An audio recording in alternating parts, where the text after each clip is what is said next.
guys, you asked for it, so here we go, another season of Fireside Chat. So what we're talking about today is being able to mentally deal with and process what life has given us. The reality is that life is never going to be fair. It was never designed to be. Any time that you wake up in the morning, you are fighting against adversity. You are fighting against the odds, which more or less don't want you to exist, that want you to crumble, that want you to roll up in a fetal position and to not continue what life has given you.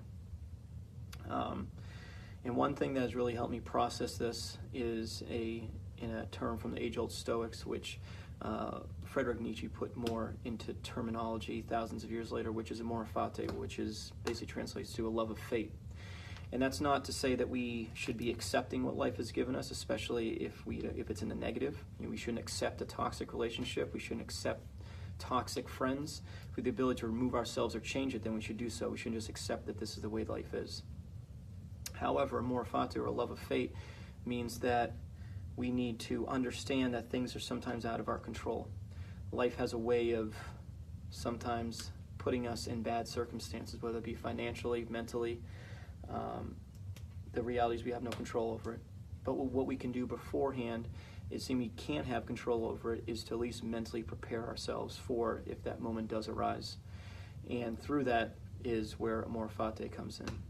So when things go bad, it's not that we need to accept it, but we need to say, okay, I'm in this situation, what can I learn from it?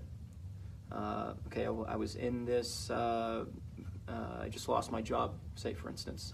Okay, what can I learn from this? Where can I go next?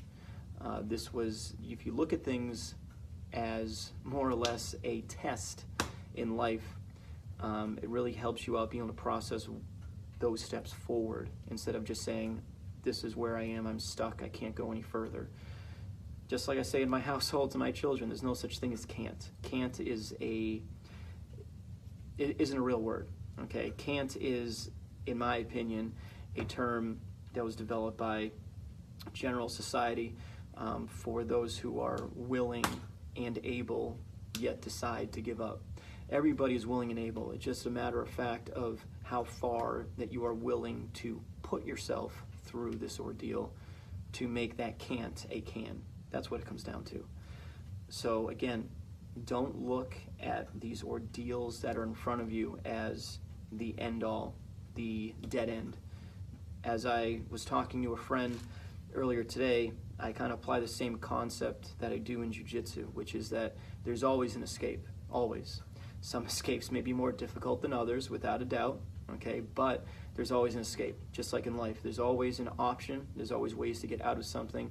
Some of them just may be more difficult than others. But the reality is that you're never stuck. You're just gonna have to fight sometimes to get to that escape and get to that better position in life. So take it for what it is, think about it, think about how you can apply this to your life instead of getting frustrated with the things that are in front of you, whether it be with job or family life or finances or sickness in the family or things that come up like, got messed up car, total your car, or stuff with your house, whatever it may be. There's always room to learn, and there's always ways that we can become better because of it. Yes, it's going to suck in the moment, without a doubt, to deal with that situation. But in the end, again, look at things from the macro perspective, right? So instead of just focusing on all the micro negative, this sucks, my life sucks, my job sucks, I can't believe I got in this car accident, I need to fix this, whatever it may be, look at it instead from the macro. Okay, I'm living, I'm breathing, I'm healthy, I have a roof over my head, my family loves me, my children loves me. Okay, I can still put food on the table, even though it may not be a job that I wish that I could leave, or that it's a job that I want to leave. Okay, but again, for the time being, it's what's necessary to keep the family afloat. And again, I've been there. Trust me, I've had those jobs, but in the end, I did what was necessary for the goodness of my family, for the goodness overall. But just realize that, again, you're not stuck here. There's always a solution. There is always an escape.